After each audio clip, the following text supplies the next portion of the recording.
La série des Matins Express, une présentation de Fortier d'Amour Goyette.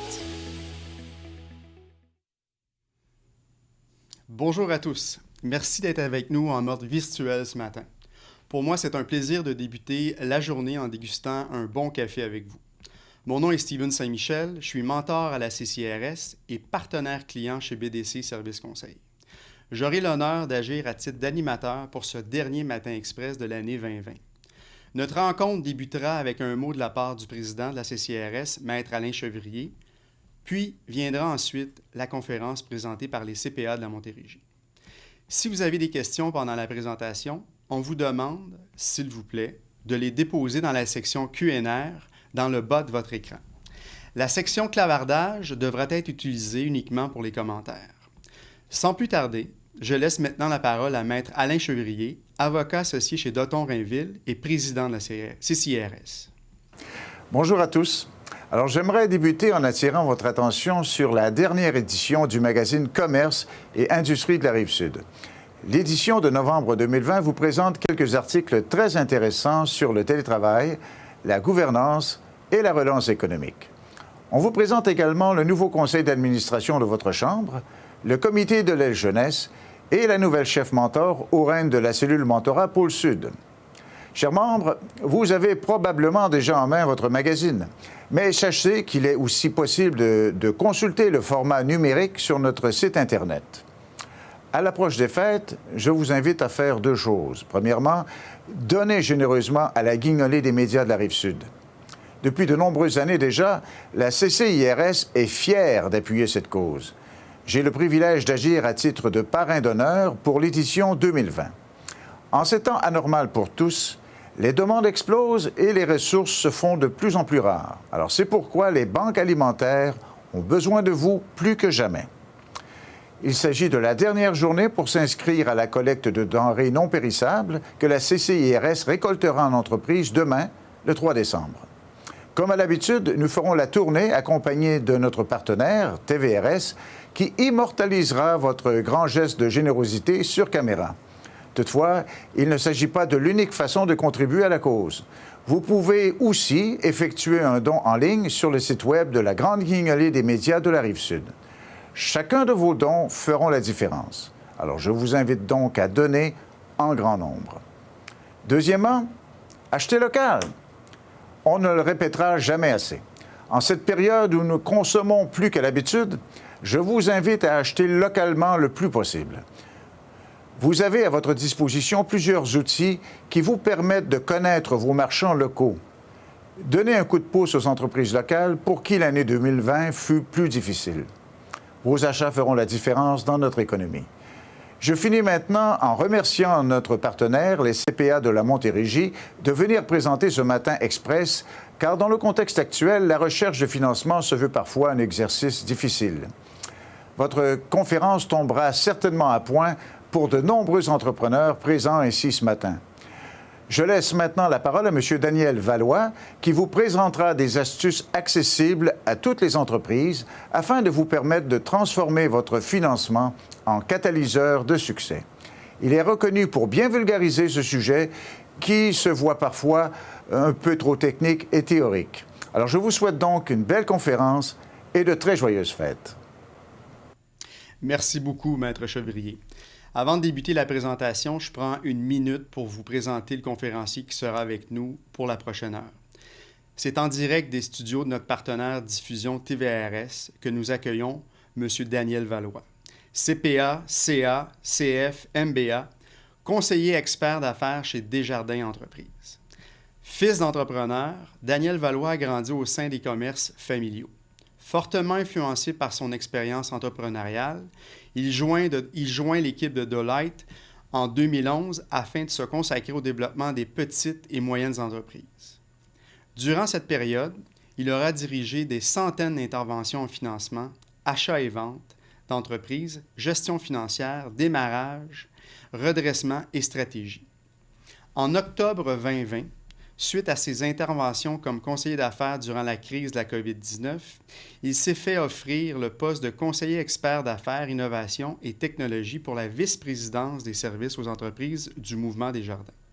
En ce sens, il agit à titre de conseiller stratégique auprès de la vice-présidence, expert conseil, pour toutes les unités d'affaires en matière d'innovation et technologie, ainsi qu'accompagnateur pour l'analyse des projets stratégiques et d'envergure.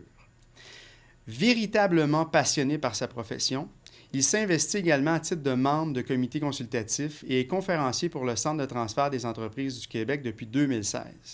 Daniel Valois a ainsi développé la réputation d'être un collaborateur compétent, créatif, bon vulgarisateur et dévoué au succès des entreprises et des projets qu'il soutient. Monsieur Valois, la parole est à vous. Merci beaucoup pour cette très belle introduction. Bonjour à tous. Un plaisir d'être ici avec vous ce matin. J'aimerais commencer en profitant de cette tribune pour remercier et surtout féliciter toutes les cellules des chambres de commerce. On l'a mentionné quelques fois, on vit actuellement une période de haute turbulence et c'était vraiment beau à voir tous les réseaux des chambres, à la fois les membres et les administrations qui se sont mobilisés. Et vraiment un beau mouvement de coopération pour s'entraider à passer au travers de cette période-là. Donc, félicitations à tous et merci d'être présents ce matin. Aujourd'hui, je suis ici pour vous parler en présentation qui se nomme « Investir dans son financement ». Peut-être un brin d'histoire sur la présentation. C'est une conférence qui est dans le cadre des 20 minutes CPA, qui a pour objectif d'identifier les meilleures pratiques d'affaires en matière de financement. On a commencé cette conférence-là avant la crise, en mentionnant ce serait quoi les meilleures pratiques pour faire face à des périodes qui pouvaient être un petit peu plus volatiles et incertaines. Vous comprendrez que ça a été bien intéressant de voir à travers la crise si tout ce qu'on a présenté tenait la route avec une situation aussi intense que celle qu'on a vécue. Aujourd'hui, c'est pour ça que je vais vous présenter l'ensemble du contenu qu'on avait, mais en même temps, vous comprendrez que je vais faire le parallèle avec la situation qu'on vit actuellement pour vous mentionner au travers de la présentation les trucs qui demeurent des meilleures pratiques intemporelles, mais peut-être pour mettre l'emphase un petit peu sur à quel point ces éléments-là sont encore plus importants aujourd'hui. 3 éléments qu'on va aborder dans le cadre de la présentation aujourd'hui. Donc, investir dans son financement. 3 éléments clés. Premièrement, s'assurer de garder l'emphase et un œil attentif sur ses objectifs. Deuxième élément, au niveau des liquidités, comment on doit s'assurer au niveau du financement de notre entreprise de toujours protéger nos liquidités dans l'entreprise. Et le dernier point, mais non le moindre, la fameuse notion d'équilibre des risques. Alors, pour ce qui est de comment on a structuré la présentation, c'est quand même intéressant de le mentionner. Comme consultant, parce que mon background est d'abord et avant tout comme consultant, s'il y a une question qu'on se pose là, et qui nous garde éveillés un petit peu plus tard le soir et qui fait qu'on se lève un petit peu plus de bonne heure de temps à autre, là, c'est la fameuse question de dire pourquoi certains ont du succès là où d'autres échouent. Vous comprendrez maintenant que la réponse à cette question-là, il n'y a pas une seule réponse. En tout cas, du moins, si quelqu'un parmi l'auditoire a la réponse à cette question-là, contactez-moi, on va partir en affaires ensemble. Mais la réalité, c'est qu'il n'y a pas une seule et unique réponse. C'est un point qui mérite d'être analysé sous plusieurs angles. Donc, on peut se poser la question d'un point de vue opérationnel, on peut se poser la question d'un point de vue ressources humaines. Vous comprendrez qu'aujourd'hui, ce qu'on a fait, on s'est dit on va se poser cette question-là, mais vraiment dans un angle de financement d'entreprise. Donc, le processus a été à travers les expériences personnelles, aussi des entrevues qu'on a passées avec des directeurs de compte, des entrepreneurs, on a essayé d'identifier les éléments clés que nos entrepreneurs avaient en commun et qui avaient été des facteurs clés de succès, mais qui étaient typiquement liés à la manière dont ils avaient financé leur entreprise. Et aujourd'hui, c'est ce que je vais vous présenter. La réponse qu'on a trouvée à la fameuse question de dire pourquoi certains ont du succès là où d'autres échouent, l'élément là, se résumait à dire il y avait une stratégie de financement. Et cette stratégie-là, on avait 3 points. Il y avait plusieurs éléments. Vous comprendrez que dans le temps, on a mis l'emphase sur 3 éléments clés. Comme je vous mentionnais, tous nos entrepreneurs, dans leur stratégie de financement, gardaient un œil attentif sur leurs objectifs d'affaires à court, moyen, long terme et les considéraient comme des éléments fondamentaux pour déterminer leurs besoins de financement. Deuxième élément, la totalité des gens qui ont eu du succès, qui est attribué à leur financement, avaient dans leur stratégie des éléments pour protéger à tout prix les liquidités opérationnelles et les liquidités immédiates de l'entreprise. Je vais donner un petit peu plus de précision à ce niveau-là un petit peu plus tard dans la présentation, mais c'était des éléments qui étaient fermement intégrés dans leur stratégie. Et le dernier point, et je le répète, je dis toujours non le moindre, mais cette fameuse notion d'équilibre des risques dans la structure de financement de l'entreprise, c'est quelque chose qu'on apprend souvent, plus dans le cadre d'études en administration. Pour des raisons obscures, par exemple, on dirait que ces notions-là se perdent avec le temps. Et bien, on part constamment à la recherche du financement, que le taux d'intérêt va être le plus faible. Pourtant, on le sait très bien qu'une notion d'équilibre des risques ne se fait pas strictement avec le financement le moins cher. On va aborder ce point-là aujourd'hui. Comme je vous disais, ces trois-là, on les réunit. Ce qu'on se rend compte, c'est une stratégie. Maintenant, on a essayé de définir la notion de stratégie pour réunir en quelques phrases les éléments clés qu'on voyait chez nos entrepreneurs. Et vous avez une définition ici. Donc, on parle d'une stratégie qui permet de déterminer de manière proactive les produits financiers qui favoriseront l'atteinte rapide et efficace des objectifs de l'entreprise, tout en respectant l'équilibre souhaité en matière de risque et de rendement. Si vous permettez, je vais mettre l'emphase sur certains mots-clés de cette fameuse définition-là. Premier élément, on dit stratégie permettant de déterminer de manière proactive. La proactivité, là, si y a certains lecteurs comme moi là, qui ont vu les fameuses 7 habitudes des personnes hautement efficaces, une des habitudes qui est un trait très important était la proactivité. Maintenant, la proactivité, c'est quoi d'un point de vue financement? C'est l'opposé d'être réactif. Nos entrepreneurs qui ont du succès en financement ne sont pas réactifs en ce sens que le projet mène le financement. Et je m'explique, c'est pas parce qu'on a un financement sur un bâtiment qu'on va se présenter devant une institution financière en disant « finance-moi un bâtiment ».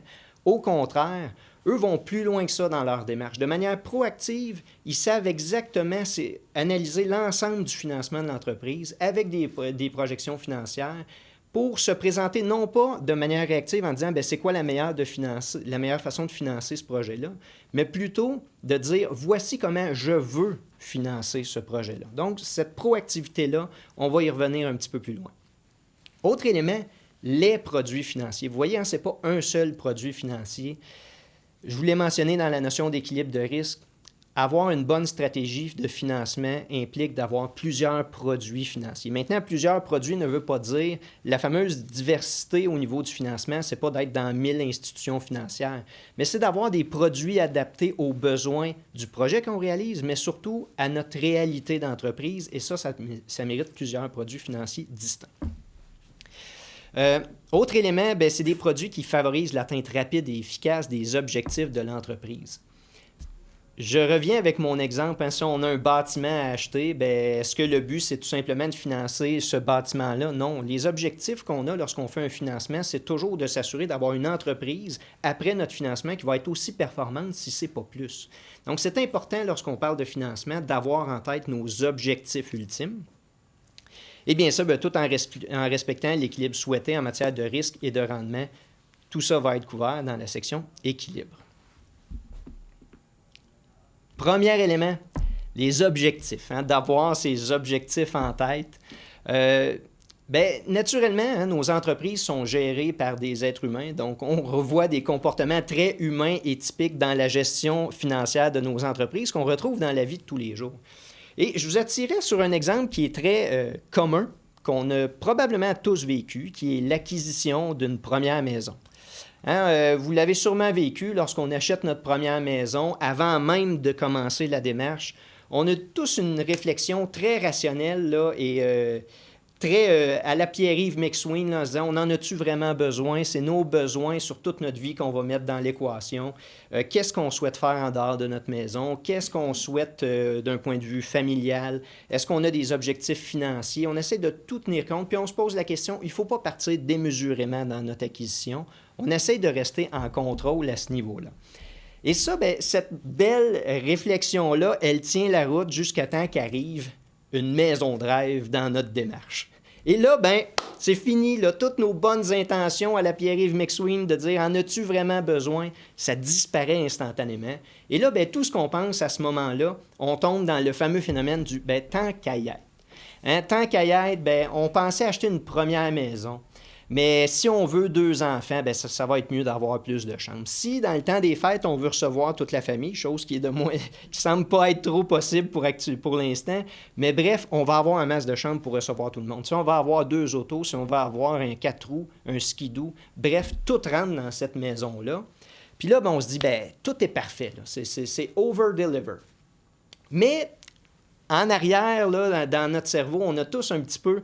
On se souvient de la réflexion qu'on a eue là, 1 semaine ou 2 auparavant qui disait « Ouais, il faut peut-être faire attention, il faut tenir compte de ce qu'on a comme objectif par ailleurs. » Et souvent, le réflexe qu'on a, on se dit « Ben, sais-tu quoi, on va se fier à notre banquier à partir de là. On va se présenter à l'institution financière, on va lui présenter la maison qu'on a, puis il va nous le dire, lui, si on est capable ou pas de l'acheter, cette maison-là. » Puis dans les faits, on présente tous nos petits documents en se disant, ben d'après moi, peut-être que ça ne marchera pas. Puis là, ben, dans le temps de le dire, on reçoit une belle réponse d'une institution financière qui dit, félicitations, ben, votre financement a été octroyé. Maintenant, est-ce qu'en nous disant ça, il nous a vraiment dit que le financement de notre maison correspondait à tous nos objectifs? C'est pas vraiment ça. Puis je vous invite à prendre connaissance de l'image qui est ici. Hein, vous avez, là, les objectifs à long terme d'un particulier sont tous là. Hein? Bien, on a des objectifs au niveau des études. Hein? Ça peut être nos études personnelles, ça peut être des dettes d'études contraintes, ça peut être parce qu'on veut avoir un certain niveau d'éducation ou un type d'éducation qui va demander des fonds supplémentaires pour notre famille. On a des besoins de consommation, vous le voyez avec le panier. Hein? On a des besoins de consommation qui doivent être pris en compte. Outre que la maison qu'on vient d'aborder, peut-être qu'on a le goût de voyager aussi, un petit peu. Peut-être, hein, vous voyez la fameuse tirelire, hein, on a tous des objectifs dans les faits de planification de retraite. On doit mettre des sous là-dedans. Peut-être qu'on a le goût de se marier ou d'avoir des projets de vie importants comme ça. Maintenant, de tous ces éléments-là que je vous ai mentionnés, là, les études, la consommation, voyage, etc., ce n'est pas vraiment des éléments... Vous ne vous êtes pas fait poser des questions par l'institution financière là-dessus pour tenir compte du calcul si vous étiez capable d'acheter la maison. Ce qui a compté, c'est quoi les paiements sur la maison, c'est quoi les frais d'entretien sur la maison et c'est quoi le revenu familial et est-ce qu'on est capable d'en arriver à quelque chose qu'on est en mesure de soutenir ça. Bien, il est là le problème dans les faits. Puis qu'est-ce qui arrive à ce moment-là? Bien, souvent, on entend, on tombe esclave de notre maison. Hein, on a l'impression qu'on a toute notre vue focale, s'est mis, notre objectif à ce moment-là était d'acheter une maison. On a réussi à acheter une maison, on a perdu de vue tous nos objectifs. Maintenant, bien, je vous amènerai à avoir la même réflexion, mais au niveau de votre entreprise. C'est exactement la même chose. Hein, votre entreprise, hein, le chapeau d'études ici, ça peut être des projets de recherche et développement. Vous pouvez avoir aussi, on voit l'avion, peut-être que vous voulez faire de l'expansion géographique avec votre entreprise, continuer de croître au-delà de votre territoire. Peut-être la tirelire, vous voulez vous créer des fonds de réserve aussi. Peut-être que c'est important pour vous, d'un point de vue résilience, hein, d'avoir des fonds de réserve. C'est de plus en plus fréquent qu'on voit ça. Et peut-être vous avez des désirs de fusion-acquisition. Maintenant, si vous vous présentez de manière réactive, comme je le disais précédemment, à votre institution financière en disant « J'ai une machine à acheter, banquier, offre-moi le meilleur financement pour cette machine-là », bien, le reste des objectifs que vous avez, il ne peut pas les deviner de son côté. Donc, c'est pour ça que c'est excessivement important et ça fait plein de sens de voir que nos entreprises les plus performantes ont tenu compte de leurs objectifs dans l'établissement de leur financement parce que c'est fondamental. Hein? La différence entre la proactivité face aux objectifs, c'est tout simplement que ça permet d'être en contrôle de notre entreprise au lieu d'être dépendant de nos financements et éviter le fameux phénomène, hein, lorsqu'on dit on a l'impression de constamment travailler pour son banquier, bien souvent c'est parce qu'il n'y avait peut-être pas toutes les informations nécessaires aussi pour prendre la décision. Un élément maintenant, je vais faire la parenthèse par rapport à la situation qu'on vit avec la COVID aujourd'hui. C'est très important hein, de ne pas perdre de vue. Il y a un terme qui est arrivé, qui est la fameuse résilience corporative. C'est quelque chose qu'on n'entendait pas vraiment avant. C'est quoi la résilience? Il faut le définir. Hein? La résilience, c'est la capacité d'une entreprise de faire face à de la grande variabilité de manière à s'adapter pour assurer sa survie. Bien, croyez-le ou non, les entreprises qui étaient proactifs en matière d'objectifs, souvent avaient un objectif d'assurer la pérennité de leur entreprise et d'avoir un financement qui leur donnait la marge de manœuvre pour faire face à la fois à de la très grande croissance ou des plateaux de croissance aussi. Donc, c'est essentiel de tenir compte de ces éléments-là dans sa réflexion. Comment maintenant on fait pour ne pas perdre de vue ces objectifs? Bien, c'est les 4 étapes qui sont ici. Ces fameuses 4 étapes-là sont relativement simples. Mais maintenant, c'est quoi l'erreur numéro 1? Souvent, les gens commencent au point 4. On a une machine à financer. Bien, le fameux point 4 qui est ici, ce qui vient mentionner, c'est de dire, bien, j'ai ma machine, je me présente devant mon banquier, et banquier, bien, offre-moi un financement sur la machine. Ça, c'est ce qu'on appelle être réactif dans sa manière de l'aborder. Maintenant, bien, si on veut être certain de tenir compte de tous ces éléments-là, bien, c'est de suivre ces 4 étapes simples. Premièrement, votre stratégie et vos objectifs d'affaires, il faut les avoir en tête et les maîtriser avant même de penser faire un financement. Et là, ça va nettement au-delà du projet que vous êtes en train de financer, d'acheter une machine, d'acheter un bâtiment, peu importe. Vous êtes toujours, n'oubliez jamais ça, hein, on est toujours en train de financer une entreprise. Même si vous croyez être en train de financer une machine, ce que vous financez ultimement, c'est votre entreprise, parce que le financement sur l'équipement va avoir un impact sur l'ensemble de l'opération. Donc, ayez en tête vos objectifs à court, moyen, long terme.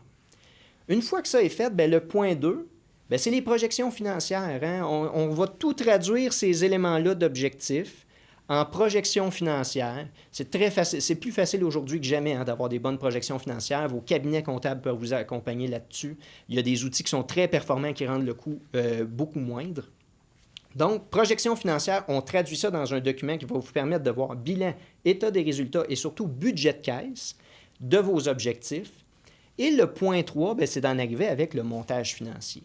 Donc, une fois qu'on a tout mis ça dedans, là, c'est là qu'on commence à pouvoir jouer avec notre montage et dire, maintenant, si je mets un financement très traditionnel dedans, où est-ce que je vais chercher le plus haut levier de financement, c'est quoi l'impact que ça a sur l'ensemble de mon entreprise? Et c'est ça qui est important.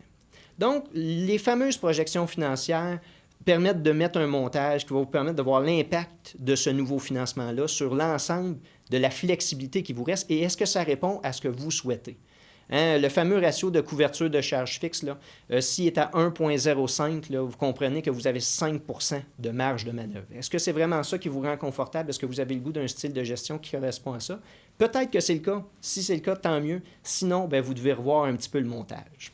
Et finalement, bien, une fois qu'on a tout ça en main de manière proactive, c'est là qu'on peut se présenter au marché en disant qu'est-ce que nous, on désire avoir qui correspond à nos objectifs et donner le plus d'informations possible. Ça fait le tour au niveau de cette portion-là des objectifs. Ayez toujours vos objectifs en tête, fondamental lorsque vient le temps d'aller chercher un financement. Maintenant, on arrive à la portion des liquidités. Liquidité, vous avez l'image de l'œuf en or. Peut-être vous savez tous la fameuse histoire de Loi qui avait pondu un œuf en or. Je vous en fais un mini résumé. Essentiellement, un agriculteur, un fermier qui se réveille un matin en découvrant qu'il y a une de ses oies qui a pondu un œuf en or et était convaincu que c'était un canular, allait le jeter et un de ses enfants lui dit « Bien, papa, pourquoi tu vas pas voir si tout d'un coup que c'est pas un vrai? » Et à sa grande surprise au marché, il se rend compte qu'effectivement, c'est un œuf en or massif. C'est devenu le plus beau jour de sa vie, hein, parce qu'il l'a vendu. À partir de là, il a réglé toutes ses dettes et il s'est assuré d'avoir une bonne sécurité pour aller de l'avant avec tous les objectifs qu'il avait avec sa famille et de continuer ce qu'il faisait très bien auparavant. Où les choses se sont gâtées, c'est assez particulier. Hein, c'est parce qu'à la deuxième journée, il s'est rendu compte qu'il y avait un deuxième œuf en or. Et à la troisième, un troisième œuf en or. Vous allez me dire, bien ça semble être le meilleur des scénarios, mais non, dans les faits, c'est qu'il est parti du fait à partir de ce moment-là qu'à tous les jours, il y aurait un œuf en or et il a ajusté son train de vie en fonction de ça. Jusqu'à temps où Loi a arrêté de pondre. Et là, bien, à partir de ce moment-là, toute la belle sécurité qu'il avait développée, il l'a perdue. Cette analogie-là, elle est très, très forte dans le domaine des affaires. Hein. Loi qui pond un œuf, c'est votre entreprise, c'est votre capacité de générer des œufs en or, des liquidités de manière continue dans le temps. Et l'œuf en or, bien, c'est votre fameux compte d'encaisse, c'est votre marge de crédit. Une bonne stratégie de financement doit avoir des mesures de protection des deux éléments, soit vos liquidités opérationnelles, votre capacité de générer des fonds de manière continue et de manière perpétuelle, et d'avoir accès à des liquidités immédiates en tout temps. Et c'est ce qu'on va regarder avec les prochains exemples. Premier élément, protection des liquidités immédiates. Vous avez un véhicule ici, là, et puis je dois faire part de cette expérience que j'ai vécue à l'époque où est-ce que j'étais consultant. On fait des interventions en redressement, hein, ou donc des entreprises qui peuvent avoir une situation qui est un petit peu plus complexe. Maintenant, bien, lorsqu'on arrive, puis tous les conseillers en redressement, on doit s'ajuster à une situation qui est très commune et qu'on voit tout le temps.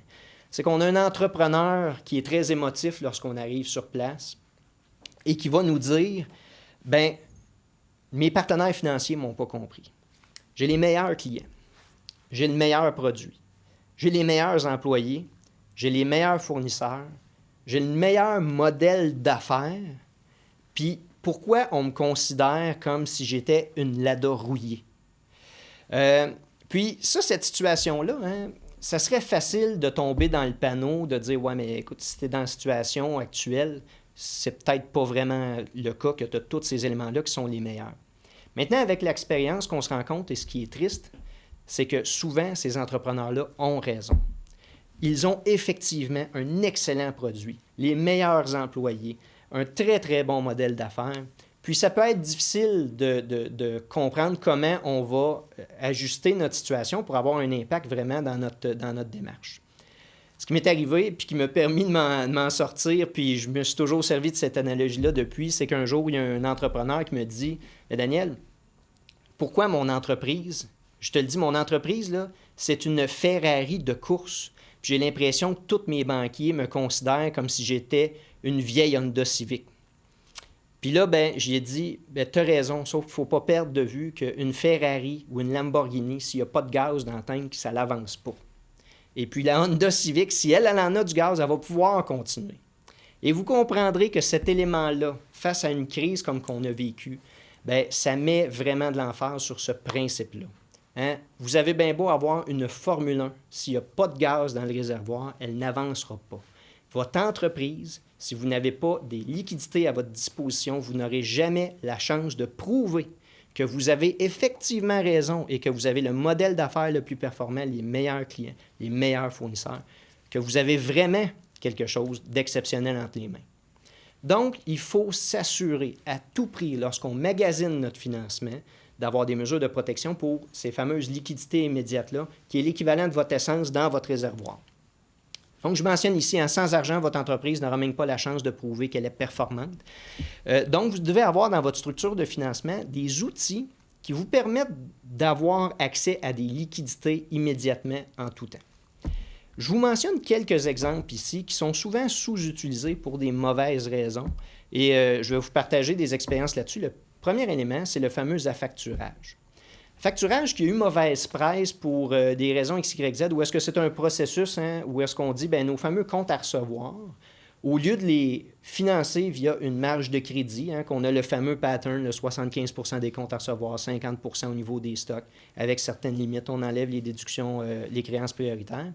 On peut dire, je vais vendre à une institution financière mon compte à recevoir en échange de pas 100 % de la somme, mais peut-être 90 % de la somme au jour zéro. Donc, on met la main sur nos liquidités dans l'immédiat.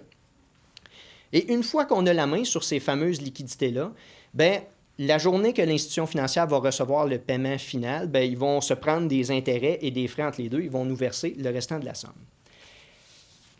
Vous comprenez l'avantage de l'affacturage. Ça donne accès très rapidement aux liquidités des comptes à recevoir. Maintenant, la contrepartie de ça, c'est qu'il y a un frais. Puis ça, je dois vous faire une analogie importante. Imaginez si je suis votre conseiller de vie. Et je vous dis, à partir de maintenant, c'est pas compliqué. Si on veut avoir une bonne relation d'affaires, appelez-moi du moment que vous devez acheter quelque chose et je vais te faire la recommandation pour la meilleure chose. Et vous me dites, Daniel, j'ai le goût d'acheter une paire de souliers. Je vous dis, pas de problème, achète la paire la moins chère. Après ça, vous me rappelez une semaine après en me disant « Je vais acheter une voiture. » Aucun problème, achète la moins chère. Après ça, vous me rappelez pour acheter votre maison, puis je vous dis « Il n'y a aucun problème, achète le moins cher. » À un moment donné, vous allez dire « Daniel, ça ne tient pas la route ce que tu es en train de me dire. C'est pas vrai, c'est totalement fou de croire que la solution la moins chère est toujours à mon avantage et est toujours la meilleure. » La question que je vous relancerai, c'est pourquoi c'est le cas en financement? Ce n'est pas plus. Pourquoi il y a cette tendance-là qui est très difficile à changer de croire que le financement le moins cher est toujours le meilleur? Alors que dans quoi que ce soit dans la vie, comme consommateur, on apprend que ce n'est pas le cas. Et c'est la même chose en financement. C'est exactement le même principe. Si vous payez plus cher, vous avez des avantages supplémentaires. Donc, l'affacturage, je pourrais vous dire, utilisez ce service-là, c'est excellent, ça va vous aider dans la gestion de vos liquidités. Puis je pourrais avoir un discours de vous dire, bien, savez-vous quoi, c'est pas si cher que ça comparativement. Non, c'est pas vrai, là. Ça coûte plus cher. Mais il y a des avantages qui compensent nettement le coût en frais de résilience, en ce sens que vous avez accès plus rapidement à des liquidités. Et Dieu sait, dans le contexte qu'on a vécu, que les gens sont très conscientisés à l'importance de ça. Donc, est-ce que ça coûte le même prix qu'une marge de crédit? Non. Est-ce que les avantages battent le coût supplémentaire? Immanquablement, et je crois que les gens sont très sensibilisés à ça. Et cette fameuse notion-là de coût supplémentaire, hein, je voudrais ouvrir sur le fait que les gens, on est habitué de gérer nos entreprises dans une situation de croissance et d'efficience en matière de coûts. Bien, ce qui est important, là, c'est qu'avant, on se disait, si on paye plus cher, c'est qu'on paye trop cher. Maintenant, mais la différence de coût entre une marge de crédit et la facturage, la question que j'aimerais vous emmener, est-ce que c'est tout simplement parce que c'est un coût supplémentaire ou plutôt c'est le prix d'assurance à payer pour assurer la résilience et la survie de notre entreprise? C'est comme ça qu'il faut le voir aujourd'hui, parce qu'on le sait, là, la COVID l'a mentionné, mais même avant, on le voyait, l'économie au 21e siècle, c'est volatile, incertain, complexe et ambigu. Donc, à partir de là, on se doit d'avoir des moyens d'assurer la survie de nos entreprises face à de la volatilité et de l'incertitude. Et ces coûts supplémentaires-là, ce n'est pas parce qu'on est un mauvais gestionnaire, c'est tout simplement parce qu'on est prêt à payer le coût d'assurance pour assurer la survie de notre entreprise. Parce qu'on sait qu'à long terme, ce qui va être le plus payant, c'est d'avoir une entreprise qui est toujours en opération. Autre élément que je vous mentionne rapidement, assurance sur marge de crédit. Outil qu'on voit souvent par institutions financières comme Investissement Québec, qui vient nous permettre de payer une assurance pour couvrir notre marge de crédit. En contrepartie, bien, ça nous permet de sortir des limites assez standards, là, où est-ce qu'on a un 75 %, comme je disais, compte à recevoir 50 % au niveau des stocks. Ça permet d'aller un petit peu plus loin, de couvrir des éléments qui normalement n'auraient pas nécessairement été couverts. Tout ça dans l'optique de vous donner accès à plus de liquidités sur marge de crédit. Encore là, est-ce qu'il y a un coût supplémentaire? Définitivement. Je ne suis pas là pour vous dire que ça coûte cher ou pas cher. Ça va coûter plus cher. Mais les avantages battent nettement les inconvénients. Moratoire préautorisé, ça, c'est une pratique qui est très intéressante, puis que nos entrepreneurs à succès, on le voyait souvent, l'intègrent dans leur négociation initiale, de dire, bien, est-ce que tu peux me confirmer que dans mon financement, je vais avoir un moratoire préautorisé? C'est quoi un moratoire? C'est on demande à notre institution financière, bien, si je t'appelle sur simple coup de fil, bien, pour les 6 prochains mois, je ne vais que te payer les intérêts et non pas le capital sur le prêt. Bien, vous comprendrez que si on arrête de payer le capital, puis on l'a vécu avec la COVID, la plupart des institutions financières se sont mis en moratoire sur leurs prêts. Pourquoi? Bien, parce que ça a un impact très positif au niveau des liquidités. Bien, on peut le faire de manière préautorisée. Pour éviter ce sentiment de surprise-là, si on appelle puis c'était pas prévu, de dire « Hey, j'en ai besoin », c'est-tu parce que les choses vont mal, c'est-tu parce qu'on n'avait pas vu le coup venir? Bien, en l'ayant préautorisé, ça simplifie les choses. Puis, autre élément, ne pas utiliser 100% de sa capacité d'emprunt. Ça, c'est un point qui est important. Plus on utilise sa capacité d'emprunt de manière importante, bien, plus on s'accote. On est victime de constamment travailler pour rembourser ça. On perd beaucoup de flexibilité, beaucoup de marge de manœuvre. On n'est pas obligé de se financer à 100%. Et ça, bien, les entreprises qui étaient trop financées pré-COVID en payent durement le coût aujourd'hui. Maintenant, je passe à l'autre élément qui est les liquidités opérationnelles. Les liquidités opérationnelles, c'est, comme je vous disais, c'est l'équivalent de la poule dans mon histoire. On a regardé l'œuf avec les liquidités immédiates. Maintenant, bien, on regarde la capacité d'une entreprise de générer des liquidités qui excèdent son service de la dette pendant une longue période. Ce que je mentionne ici, c'est que votre atout financier le plus important est votre capacité de générer des fonds au-delà de votre service de la dette. Donc, c'est au-delà de, vous avez des paiements X par mois, bien, votre principal atout, c'est de dépasser cette limite-là de manière assez significative. Pourquoi? Bien, vous comprendrez, votre flexibilité et votre marge de manœuvre, elle se retrouve là. Donc, si vous avez des paiements de 1 000 $ par mois et vous avez 1 500 $ de revenus pour payer cette dette-là, bien, vous avez un certain coussin, vous avez pratiquement 50 % de marge de manœuvre. Maintenant, si vous avez 1 000 $ de paiement et que votre entreprise, en moyenne, est capable de générer 1 500 $ par mois, bien, comprenez là, que votre marge de manœuvre, elle est pratiquement nulle. Et quand on se retrouve dans une économie, comme je le mentionnais, volatile, incertaine, complexe et ambiguë, bien, on ne peut pas partir du fait que tout va bien aller constamment et on va avoir une croissance qui va être constante. On doit se préparer à faire face à des fluctuations. rendu là, bien, votre meilleur outil, c'est de dépasser cet élément-là. Et on comprend, encore une fois, pourquoi tous ces beaux principes-là qu'on voyait dans les entreprises très performantes, bien, la COVID a mis ça à rude épreuve et ça l'a tenu la route. Donc, comment on peut en arriver à ça? Bien, je vous donne quelques exemples. Premier élément, la notion de partenaire actionnaire. Hein? Les gens, c'est malheureusement sous-utilisé au Québec, mais tous les fonds d'investissement, il y a Desjardins Capital, il y a FSTQ, il y a CSN aussi, qui ont des unités d'affaires qui font du financement alternatif, qui va permettre même d'être actionnaire dans votre entreprise. Donc, ce n'est pas une dette, hein? C'est tout simplement, on cède une portion de notre capital action en échange de liquidité. Et ça, bien, ce que ça fait, c'est que ces sous-là, on n'a pas de paiement qui viennent à tous les mois. Donc, côté flexibilité, c'est un outil très, très, très intéressant. Je reviens sur mon même discours auparavant. Est-ce que ça coûte plus cher? Sans l'ombre d'un doute. Est-ce que les avantages battent les inconvénients? Définitivement. Définitivement. Comme je vous dis, vous avez la chance d'avoir un partenaire actionnaire qui va vous dire, bien, moi, je ne demande pas de paiement. Souvent, ne demandera pas de dividendes.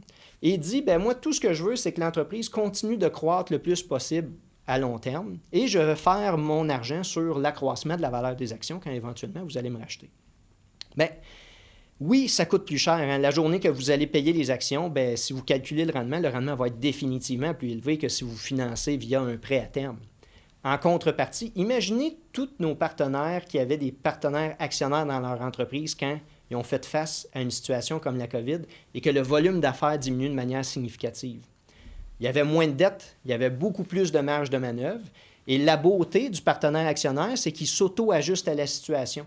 Il ne change rien, même son seul avantage à lui comme partenaire actionnaire qui n'a pas de caution, qui n'a pas de garantie, c'est de dire, moi, la meilleure chance que j'ai de récupérer mon argent, c'est que cette entreprise-là reste en vie. Donc, il va mettre l'épaule à la roue même pour assurer la survie de l'entreprise. Donc, c'est quelque chose qui était très, très, très efficace et qui a tenu la route. Je vous encourage fortement à vous informer sur toutes les possibilités de partenariat avec des partenaires de capital. Capital de croissance et de développement maintenant. Deuxième point, je vous ai parlé d'un extrême que les fonds d'investissement peuvent faire, qui est le capital action, qui est un très, très bon outil, très, très, très performant.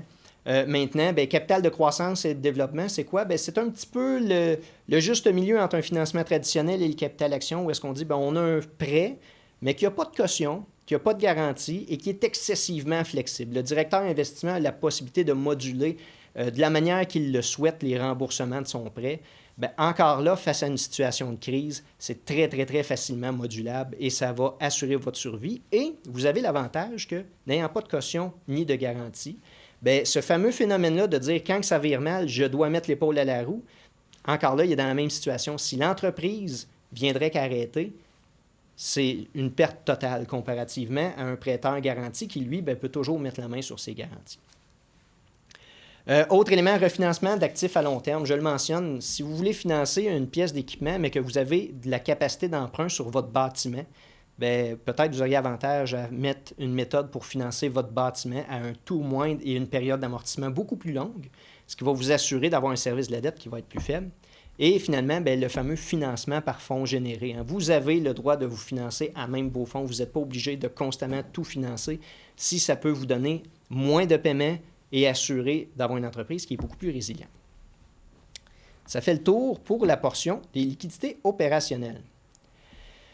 Je termine avec le dernier point, je me répète et non le moindre, le fameux équilibre des risques.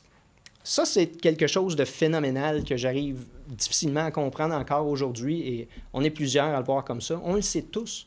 L'équilibre des risques en matière de financement, c'est un concept de base qu'on apprend au cégep pratiquement et qu'on se fait dire, bien, il ne faut pas surendetter nos entreprises parce qu'éventuellement, le faible coût vient mettre en péril la continuité d'exploitation de l'entreprise. Pourtant, en général, ce qu'on voit, c'est qu'on est constamment à la recherche du taux le plus faible. Expliquer cette situation-là peut devenir un petit peu difficile et j'ai trouvé, grâce à mon parcours de CPA dans le programme de qualification pour le titre CF, le petite image que vous voyez ici. Et il y a une histoire derrière. Hein? Le programme CF, c'est un programme où est-ce qu'on a essentiellement des CFO d'entreprises qui viennent échanger sur les meilleures pratiques et les moins bonnes, puis on essaie d'apprendre à travers ça. Puis l'histoire derrière ça, c'est qu'il y a un CFO d'entreprise, un vice-président en finance qui nous a mentionné, bien moi, toutes mes analyses d'affaires que je lui demande de financer un projet, je ne leur donne aucune instruction particulière sur leurs premiers dossiers et je leur demande de venir me fournir leur structure de financement pour le projet. Et immanquablement, lorsqu'ils viennent se présenter à eux avec le financement, l'élément qui pose numéro 1, c'est de dire « J'ai trouvé la manière de financer ce projet-là avec le coût le plus faible, le plus petit taux d'intérêt. » Et ils écoutaient tout leur discours et à la fin, ils disaient « Parfait, maintenant, dis-moi dans toute ton analyse du dossier, comment tu as pondéré l'importance de ne pas augmenter le risque de continuité d'exploitation de l'entreprise en étant trop endetté. » Puis malheureusement, bien souvent, cet élément-là, il n'avait même pas été réfléchi un petit peu. Et lui, pour l'expliquer, bien, il fournissait ce fameux tableau-là, ici, et qui est très bien fait lorsqu'on le regarde. Hein. D'une part, ce que ça vient mentionner, puis regardez le point le plus haut.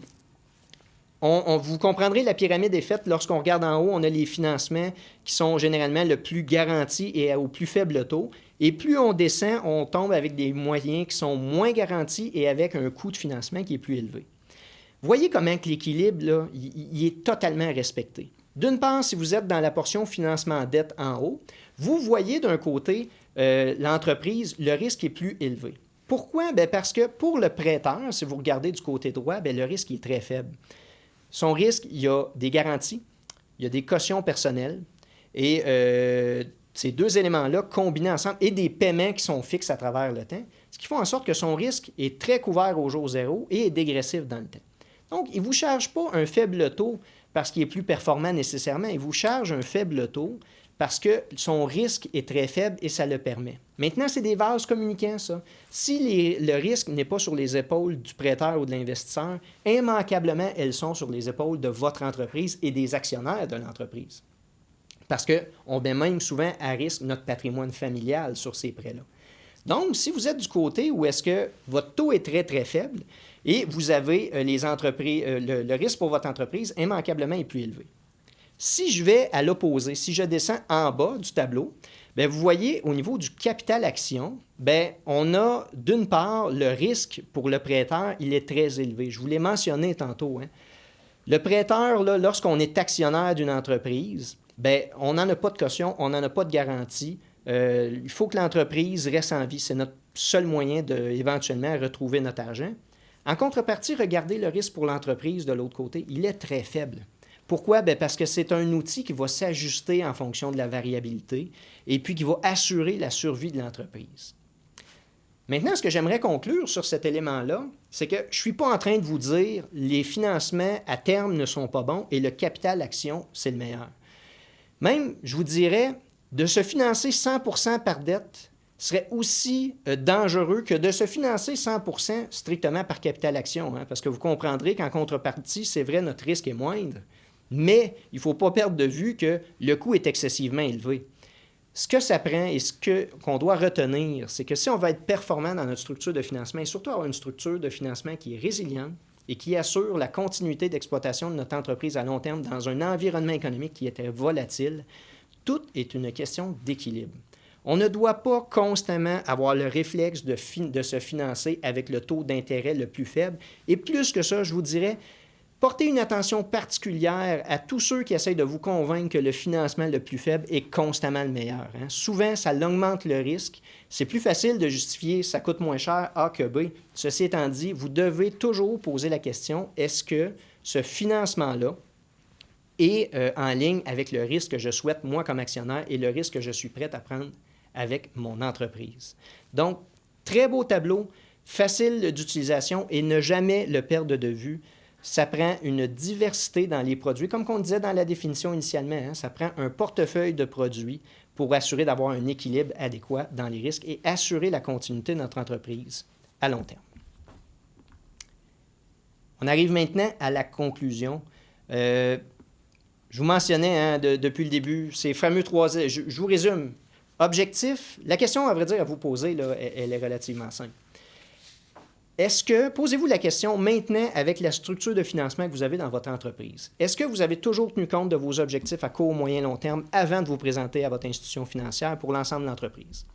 2, est-ce que vous avez actuellement dans votre structure de financement des outils financiers qui assurent de protéger à la fois vos liquidités opérationnelles et vos liquidités immédiates, donc la capacité de générer des fonds au-delà de votre service de la dette et votre capacité d'avoir accès à des liquidités à très, très, très court terme, votre compte de banque. Puis le troisième élément, bien, est-ce que la notion d'équilibre de risque, est-ce qu'elle est respectée? Est-ce que vous avez strictement un seul type de produit financier dans votre structure de capital ou vous en avez une diversité qui vous permet d'amoindrir et de partager le risque, pas constamment juste l'avoir sur vos épaules, mais de la partager avec d'autres partenaires qui, ultimement, si les choses, il y a de la turbulence, comme qu'on est habitué aujourd'hui, bien, on va avoir des gens qui vont mettre l'épaule à la roue pour s'assurer d'avoir une entreprise qui reste en vie et qui est saine dans sa structure. La différence entre les deux, c'est simple. Si vous avez répondu oui à toutes ces questions, félicitations. Probablement que vous avez une entreprise qui est dans une grande santé financière et vous avez une stratégie de financement qui va vous rendre plus propice à avoir un succès avec votre entreprise. En contrepartie, si vous avez répondu non à quelques-unes de ces questions-là que je viens de poser, bien, la différence, c'est quoi? C'est être en contrôle de son entreprise ou avoir un financement qui est en contrôle de notre entreprise. Et ça, bien, ce n'est pas ce qu'on souhaite comme entrepreneur. Alors, je terminerai en vous mentionnant, bien sûr, aujourd'hui, c'est les 20 minutes CPA que je vous présente. Qu'est-ce qu'on peut faire? Bien, souvent, le CPA, on est reconnu pour faire les états financiers et les déclarations d'impôts. C'est important de mentionner que c'est beaucoup plus que ça, les CPA. C'est d'abord et avant tout des conseillers d'affaires, comme moi.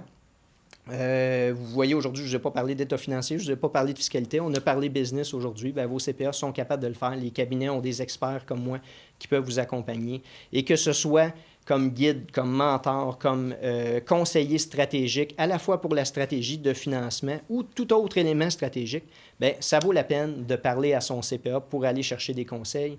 C'est, encore une fois, l'honoraire que vous payez, c'est le coût de l'assurance pour assurer la survie de votre entreprise dans l'économie dans laquelle on est aujourd'hui. Le jeu en vaut définitivement la chandelle. Alors voilà, ça fait le tour de mon côté. Si jamais il y a des questions, je suis ouvert à les prendre. Merci tout le monde. Prêt pour des questions, M. Valois? Tout à fait. Puisque l'utilisation d'outils de financement plus résilients implique une augmentation du coût de financement, est-ce que cela aura un impact négatif sur la valeur de l'entreprise?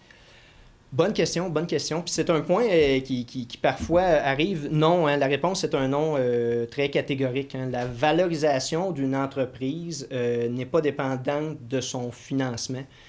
Sans aller dans les détails, là, mais je vais vous faire un parallèle que tout le monde va comprendre. Hein. Si vous voulez acheter ma maison, bien, si je l'ai financée à 100% et que je n'ai pas d'équité dessus, ou si je n'ai aucune dette dessus et que j'ai juste de l'équité, bien, le prix que vous allez m'offrir va rester le même. Ma maison vaut la maison. Bien, c'est la même chose avec une entreprise. Une entreprise vaut son entreprise. Lorsqu'on fait les processus d'évaluation, de toute façon, toutes les notions de coûts de financement sont annulées pour déterminer les flux caractéristiques de l'entreprise. Donc, encore là, c'est un élément qui est important. Puis, ce que j'aime bien de cette question-là, c'est que ça met justement l'emphase sur votre principale valeur, c'est les actions de votre entreprise, dans les faits. Maintenant, sachant là, que le fameux coût supplémentaire ne vient pas affecter ça, ce que vous voulez, c'est que votre entreprise continue de croître à long terme. Vous n'avez pas tant de désavantages rendus là à aller avec des outils de financement qui ont un coût plus élevé parce que ça n'affectera pas la valeur de votre entreprise. Et croyez-moi, s'il y a bien une chose qui va affecter, par exemple, en contrepartie la valeur de votre entreprise, c'est si elle arrête d'opérer. Donc, les avantages battent encore une fois nettement les inconvénients du coût plus élevé. Le temps file, on va prendre une dernière question. Avez-vous des conseils spécifiques pour le financement des entreprises en démarrage? Mon Dieu, oui, c'est une bonne question. Les éléments qui sont à retenir, je ferai deux distinctions. Si vous êtes bien, tout ce qui est à l'intérieur de la présentation, c'est tout valide dans les faits. La seule différence, c'est lorsqu'on est une entreprise en démarrage, bien, il y a certains éléments qui peuvent être un peu moins accessibles. Ceci étant dit, est-ce que ça veut dire que c'est important de garder un œil sur ses objectifs, de garder un œil sur ses liquidités et d'avoir un équilibre des risques? Totalement. La portion équilibre des risques pourrait être un petit peu plus délicate lorsqu'on est une entreprise en démarrage, mais en contrepartie, la fameuse notion des objectifs d'affaires, quand je parlais de l'importance d'avoir des projections financières, bien, c'est d'autant plus valide pour les entreprises. Et s'il vous plaît, ne faites pas l'erreur de faire des projections financières qui vont vous permettre d'aller chercher votre financement parce que vous allez être le seul perdant de cette démarche-là. Le plus important, c'est de mettre des projections financières qui représentent votre vision de votre entreprise et vous devez absolument avoir une réflexion en profondeur là-dessus. Il n'y a personne qui a une boule de cristal, mais vous devez, par exemple, dire votre vision, la communiquer à votre banquier pour qu'il puisse faire un financement en conséquence à ce niveau-là. Puis ça, dans les faits, je vous disais 2 catégories. J'allais dire les entreprises qui sont peut-être plus traditionnelles et les entreprises technologiques, on pourrait les voir de manière distincte, mais encore là, je me rends compte que tous les éléments qui sont là, ça revient exactement à la même chose, peu importe où est-ce que vous êtes. L'important, c'est d'avoir vraiment une rigueur, d'être proactif et de tenir compte de tous nos objectifs d'affaires et de s'assurer surtout de garder un contrôle constant sur les liquidités lorsqu'on est en démarrage. Souvent, ce qui arrive, c'est qu'on ne sait pas la période. On a souvent des très, très bonnes idées, mais le temps à partir duquel le marché va l'adopter, on ne sait pas le temps nécessaire entre les deux. Je vous dirais, la meilleure solution que vous aviez, c'est d'avoir une structure de financement résiliente qui vous permet d'avoir le plus de longévité possible pour en arriver au fameux moment où est-ce que le marché va adorer votre solution et va l'adopter, et là, votre croissance va aller d'une manière très, très importante. Merci beaucoup, M. Valois. C'était fort intéressant. Un grand merci aussi à notre partenaire, les CPA de la Montérégie. Si je comprends bien, c'est que le financement peut être un outil stratégique pour mieux faire face à la nouvelle réalité économique. Tout à fait. Si vous avez apprécié la présentation, je vous invite à suivre leur série Les 20 minutes CPA sur le site Internet. Les derniers événements de l'année 2020 aura lieu le 7 décembre prochain lors de la grande rencontre avec l'honorable Chrystia Freeland, vice-première ministre et ministre des Finances du Canada, qui fera le point sur le plan de la relance économique et l'énoncé économique de l'automne du Canada, annoncé le 30 novembre 2020 en réponse à la pandémie. Rendez-vous sur le site Internet de la CCRS pour vous y inscrire. La CCRS vous attend ensuite au retour des fêtes avec une panoplie d'événements de réseautage et de conférences. Leur équipe vous prépare un rendez-vous du président réinventé, une conférence sur la gouvernance, un dîner tournant et un midi-conférence avec mon collègue Pierre Cléroux et Charles Milliard. Vous ne voudrez certainement pas manquer cela. Restez à l'affût, les événements seront affichés dans l'infolette hebdomadaire de la CCRS sous peu. Merci beaucoup d'avoir été avec nous. Je vous souhaite une excellente journée et surtout un joyeux temps des fêtes.